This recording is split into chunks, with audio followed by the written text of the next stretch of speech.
Hi everyone, here I am again, Scott Huggins, a very nearly award-winning author, and today I'm here to do a reading for my debut fantasy novel, All Things Huge and Hideous.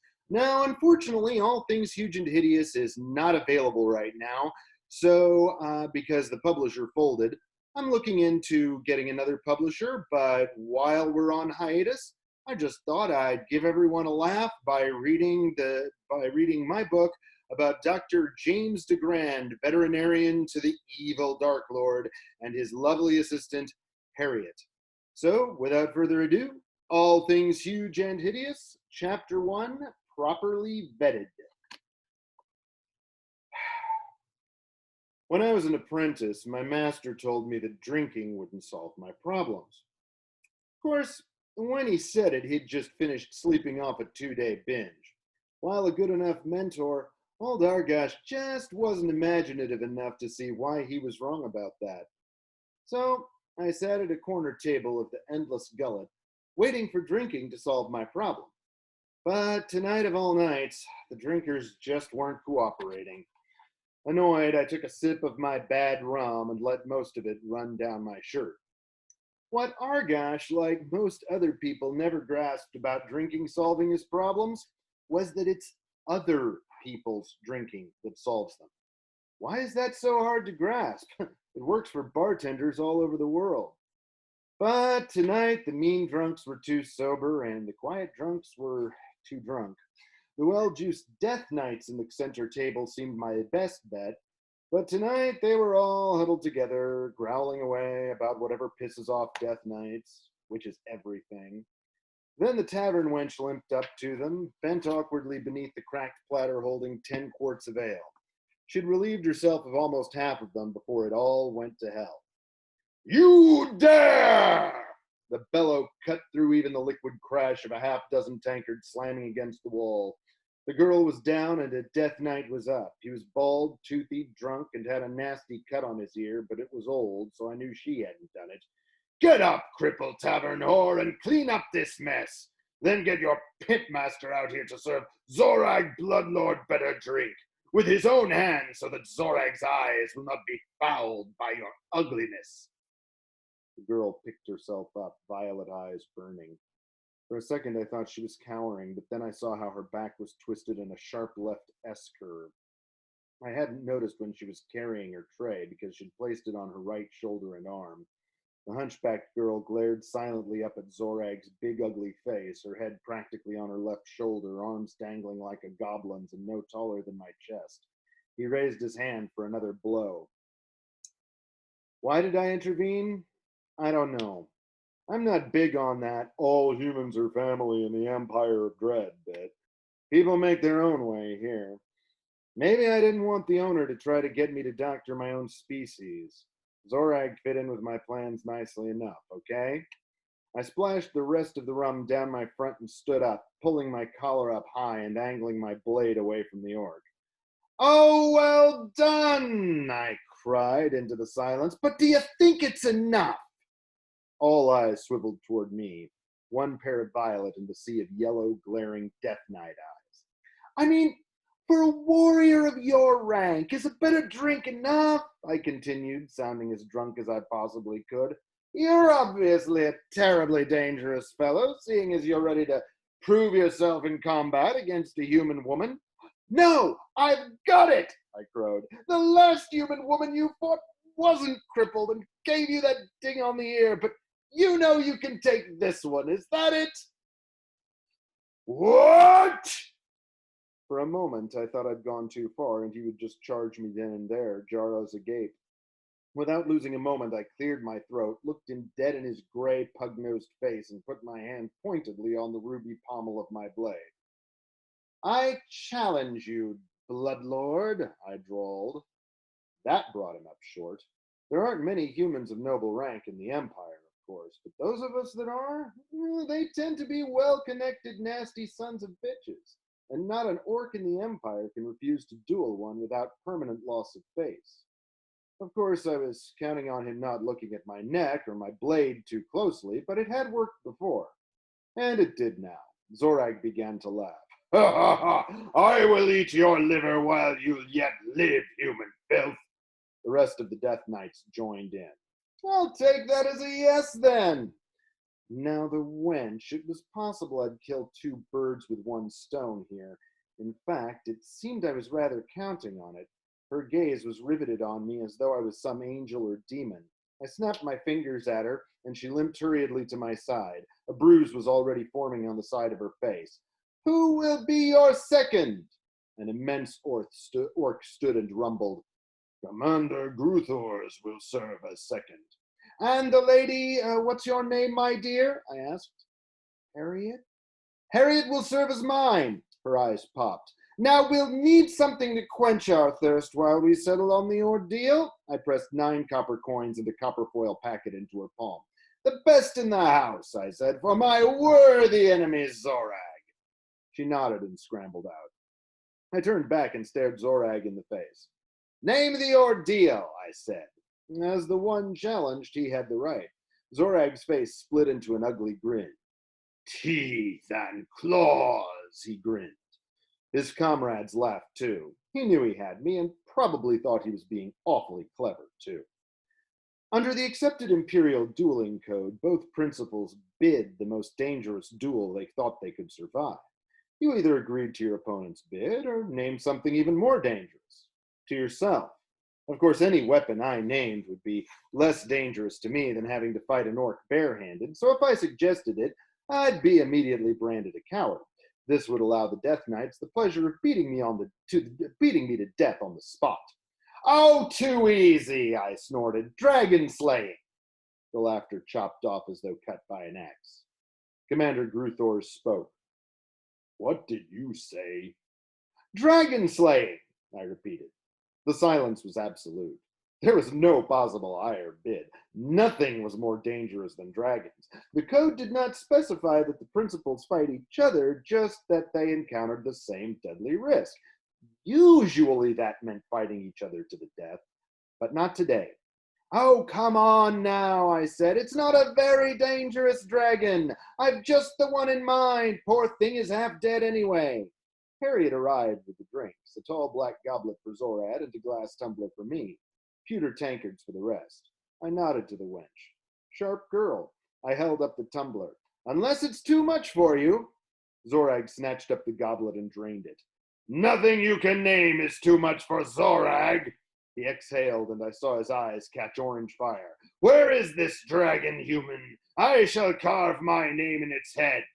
The other Death Knights, impressed by his bravado, cheered. And when it is dead, I shall take yours as well. Of course, Bloodlord, I vowed. It would be your right. Please come with us, I said. I felt a tug at my elbow and looked down. It was Harriet. What the hell are you doing? She hissed. I never asked you to kill yourself for me. Good, I wasn't planning to, though I was considering offering you a job. I have a job? When you like. I gestured to the inn. She gestured awkwardly to her front, still smoking of spilled ale and orc spit. Well, it would be tough leaving the glamour behind, she snorted. One that pays well? Salary advance, by the way. I flipped her a gold piece. That shook her. Look, I may be a slave, she said, looking from it to me, but it includes a food and bed and some protection, and all those will be there tomorrow. Somehow I don't think you will. Well, that very much depends on how your interviews goes, I replied. She rolled her eyes. When do you plan on conducting one? I am conducting one. Seems to be going well, but we haven't got to the dragon yet. And you know where a dragon is? Yes. And you're just going to kill it? Rather the opposite. Look, if you like the job, I'll buy you from your owner. If you don't, you can always go back to him and plead that you are providing excellent customer service. She stopped in the threshold of the inn. Well, tried to. The Death Knights around us surged, and we were forced outside. You're absolutely insane. What job? I gave her my best smile and rested my hand on the pommel of my scalpel. Veterinary assistant.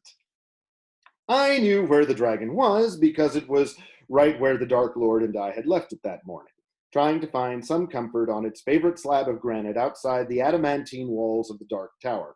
The dragon was almost the same color as the mirrored black surface of the stone. That morning, the Dark Lord, his favorite minister, and I had all watched as Balgrath, the winged dread, the black terror of the Empire, big as a warship and 20 times as deadly, lay panting and exhausted on the lawn, looking a bit pathetic. Every now and then, a wave of pain passed through the huge body. You had to duck then, because he tended to flame randomly. I ducked. Minister Praxitela ducked, her sable cloak singed only slightly by the blast. The flames passed through the towering shadow that was the Dark Lord. He had no need to duck. Clothed in shadows that crawled about your knees and cloaked in thunder shot through with lightning, only the sleepless embers of his eyes stared out. I looked away. Everyone did. I am very concerned, Dr. DeGrande. I weighed the possible meanings of the phrase. When dealing with a Dark Lord, a being that is ageless, very nearly immortal, who lives by the raw power of sorcery, and is in no way human, you never know which moment will be your last. But he'd never killed me for being honest. Dread Lord, I said, with respect, I told you that a dragon his age shouldn't be eating knights, especially not knights in full plate armor. A dragon who cannot fight knights is no dragon at all, Doctor. I didn't say that Balgrath couldn't fight knights. I said he can't eat them, great lord. And if he does, well, this happens. I gestured to the great dragon, shivering in pain. It's a case of armor impaction in the gut.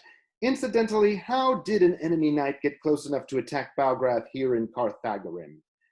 That is nothing that concerns you, butcher, snarled Praxitela. The Dark Lord keeps his own counsels. But how can one tell a dragon not to eat his kill? I sighed. So that was it. The Dark Lord, tyrant of the earth from sea to sea, who froze men's hearts with a word and burned their minds out with a stare, couldn't say no to his dragon. Probably brought the night in as a special treat, just to let the great lizard relive its glory days at last. Dread Lord, if you don't, then I cannot stop this problem from recurring. Knights never troubled him before, armor or no. Dragons do not age as humans do. I'd quit on clients for less than this, but you can't quit the Dark Lord's service. No, great lord, they age differently than humans do. They get bigger, stronger, and harder. A young dragon's guts have a certain flexibility. Things slide around more easily. But in a dragon this age, the armor gets caught, embedded. It's going to take surgery to get rid of it. Great Lord of Darkness, do not listen to this mortal. Dismiss him at once from our presence. Better still, give him to me. I shuddered. Minister Praxitela was another of the Dark Lord's favorites. Bald, white as chalk, and shrouded in thick robes to protect her from the searing day, this vampire hated me and had since the day I'd been called in to remove a troublesome bit of lance from beneath Balgrath's dewclaw. A fanatical believer in unholistic medicine, she'd been trying to dissolve the splinter in a bath of virgin's blood. I think she took it as a personal insult that I'd succeeded where she'd failed. Balgrath has no need of a butcher to hack at his insides. The knight was trying to do that. He is only trying to gouge you out of more gold. The Dark Lord brooded. Oh, yes, I so obviously did this job for the money and respect that simply flowed about me. If everything went well, I'd get a few dozen gold for a day wading through dragon guts. But I just waited. Arguing with Praxitela was worse than silence. If you waited... Your potions have failed, and he no longer drinks them. Oh, great lord, if you would only heed my suggestion. The vampire's cure? I have told you no, Praxitela. My dragon shall be no vampire. I find my lack of faith in you disturbingly justified. What shall we do, doctor? Praxitela usually turned into her own worst enemy. Well, first I'll need you to get him to lie on his back. The Dark Lord spoke a word of power, which bent the air around us. Immediately the dragon rolled on his back, obediently as a puppy, though it was still in great pain. Now to prepare him for surgery, I'll have to block the nerves to the abdomen. After I've removed about a foot of the scale below the wings, I winced at the thought of the work that would be. No. Great Lord, I thought you said, I will not have him disfigured or tortured in that fashion. He would be defenseless, and it would hurt. I just about choked. Defenseless? He's a dragon. Great Lord, scale grows back, and he's already in pain. It is undignified. I will not have it. Use a sleeping potion. If he would take a potion, I have a potion that might, I emphasize, dissolve the blockage. But you said yourself you won't take potions anymore. That is a problem, Doctor, but not mine. With a thunderclap, he was gone. Praxedala also vanished by some arcane art, leaving behind only a sour smile at my discomfiture. Now that the Dark Lord had commanded it, I wouldn't even be able to take any action that caused Balgrath pain. So, given that I had to both perform and not perform painful major surgery on a dragon for a near-rational Dark Lord, I decided to let drinking solve the problem. The full moon shone down on me, 20 Death Knights and Harriet. Harriet rode behind me. I helped her down from the riding boar, which was twitchy and drooling with rage and fear at being surrounded by warg-riding orcs. The wargs were twitchy and drooling with rage at not being allowed to eat the boar. Worst of all was Zorag's mount, snapping at the mounts on either side as he picked up on the agitation and twitching of his rider. Zorag just needed one more push. There lies yon dragon, Zorag, practically helpless on his back, I cried. Better not let him think too much. What say you? Shall I soften him up a bit for you? He swung around on me. I will split that lizard skull and use the teeth to stake you out for evisceration, he roared. Then he was charging, cleaver out and howling a battle cry to the moon. His gray skin gleamed with moonlight and hard muscle as he rode down on Balgrath's head. The agonized dragon opened one great green eye. Then its head swiveled upright and shot out blue-white fire. Zorag and his warg, blazed like twin torches, collapsed and rolled in the grass. They bounced once. Balgrath's head shot forward and speared them both out of the air. They were gone in a single bite, and Balgrath shuddered again in pain, swallowing. Then he spat up acid, looking for another attacker. There was muttering among the Death Knights. A couple of heads shook. Then all eyes turned on me. Zorag's death had changed nothing. If I didn't fight, they'd kill me for a coward. As slowly as I dared, I adjusted my armor and spurred the boar forward. I handed Harriet my blade. Hold this until I return. She shook it, staring up in disbelief. Won't you need... Say, this isn't necessary? Of course not, I said loudly. All you need for a dragon is a good solid club. So saying, I picked up a good-sized tree limb from the ground and watched. Balgrath's head wavered. I set spur and charged. Unlike Zorag, I did not scream. Also unlike him, I galloped up to the great head unhurt. Leaping from my mount, I brought my club down full force upon its head.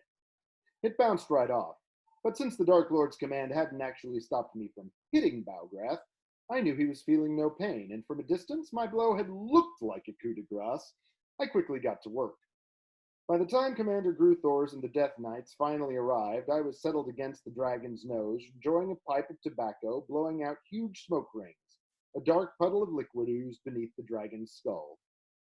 Gruthors nodded to me, gave a signal, and the whole troop left, muttering. Only Harriet remained. How did you do that? She stammered. Me, I said.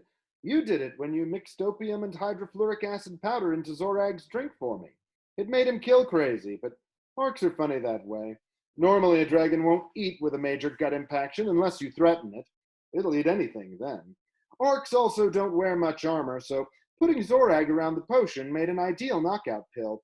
by the way, that means you passed the interview, Harriet. Can you start work right now? She shrugged. That is to say, her right shoulder went up. Well, you're still alive, she said, which is more than I thought you'd be. What do we do? Wait 3 hours, hoping the acid will dissolve the armor in Baugrath's guts. No acid in the world will hurt a dragon. I really hope it works, because if not, we'll have to prepare for surgery, which is why the opium was there. Can I have my scalpel back now? She handed it back to me. Why the ruby handle? Well, you can see, I said, I've got a slave collar the same as you. I tucked down my shirt until the dull gleam showed. But if they didn't notice it because they were too busy assuming that a ruby on a scalpel made it the sword of a noble, then it served its purpose. I drew it out and glinted in the moonlight. In its sheath, it could barely pass for a sword, but the handle was far too long, and no sword would have such a wide blade or be so razor sharp. She'd caught it right away. I rose. Well, you can put that out and clean it, I said, handing her the pipe. Dead gods, I hate tobacco. From beneath me, the dragon's nostrils exhaled thin streamers of smoke. Terrible for anyone, but better not to have them wonder why a dead dragon was still breathing. Oh, by the way, remind me to get some more molasses. It's good for upset stomachs, but will pass for a pool of blood on dark nights, and I'll need more. Ready to work? Yes? Excellent. Dr. James DeGrande. Harriet Templin. We shook hands. I'll buy you from the tavern in the morning. Do you have quarters there, or do they give you rent money? Rent money, she answered. I nodded. While slaves did not, of course, have to be paid, most owners did. It was just cheaper and easier to let slaves buy their own room, board, and clothing. As far as running away, where would anyone go? The dread empire ran from horizon to horizon, and the penalty for running away was painful death. Why would you pay me so much? Harriet asked, staring at the gold coin I'd given her earlier. Because brains can't be beaten into working, I said. Even the Dark Lord knows that. He gives me a small allowance and lets me run my clinic on the side. Mostly it makes money. She stared me in the face then. But why me? Her eyes glistened in the moonlight. You've already convinced me you're a mad doctor. Am I to be the hunchbacked assistant following you around, drooling, yes, master, yes, master? Her gaze hardened. That's what you'd like, feel free, I said coldly. But when I needed help, you knew what I wanted and did it. You kept your head and didn't ask stupid questions. That's worth a great deal in this line of work. I thought it was poison you gave me, she said. I thought... Did you say surgery? Harriet, I sighed, you were doing so well. Now's not the time for the first stupid question. She shut up and we settled back to wait.